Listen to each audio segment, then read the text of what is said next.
তার পাশেই তো ঢুকেছিলেন এরা, এবং তারই এবার বয়ান রেকর্ড করতে চায় পুলিশে। লোকসভা স্পিকারকে চিঠি দিয়েছেন তদন্তকারীরা।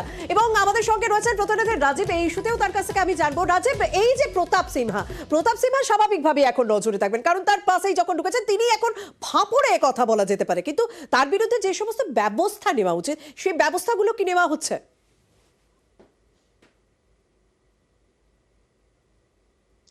দেখো, প্রতাপ সিনহা তিনি বিজেপির সাংসদ এবং মাইশুরুর সাংসদ।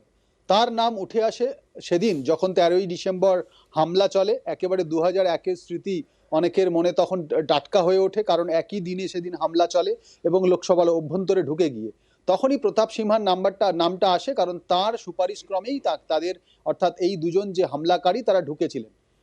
স্বাভাবিকভাবেই এই প্রতাপ সিনহাকে জিজ্ঞাসা করা উচিত, তার কাছ থেকে জানা উচিত। কিন্তু দেখা গেল যে বিরোধীরা দাবি করলেও, নানা মহল থেকে প্রশ্ন উঠলেও প্রতাপ সিনহাকে এখনো পর্যন্ত দিল্লি পুলিশ কিছু জিজ্ঞাসাবাদ করেনি।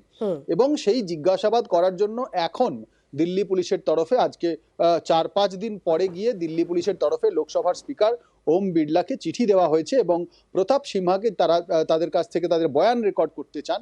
এবং প্রতাপ সিনহা তাদের চিনতেন কিনা, এর আগে কবে পাশ করিয়ে দিয়েছেন এবং তিনি কিভাবে চিনতেন, এবং তার এর পেছনে, এই ঘটনার পেছনে কোনো আঁচ জানা ছিল কিনা ইত্যাদি বিষয়ে জানতে চাওয়া হবে। এবং এই বিষয়গুলি জানতে চাওয়ার জন্য যে প্রথা মাফিক লোকসভার স্পিকারের কাছে অনুমতি নিতে হয়, সেজন্যই দিল্লি পুলিশের তরফে একটি চিঠি দেওয়া হয়েছে সাংসদকে। তারা জিজ্ঞাসাবাদ করবেন, তার বয়ান রেকর্ড করবেন। শর্মিষ্ঠা, আপাতত ধন্যবাদ। এদিকে এই যে সংসদ হামলা, সেই সংসদ হামলা কিন্তু পোড়া মোবাইল উদ্ধার করেছে দিল্লি পুলিশ, এবং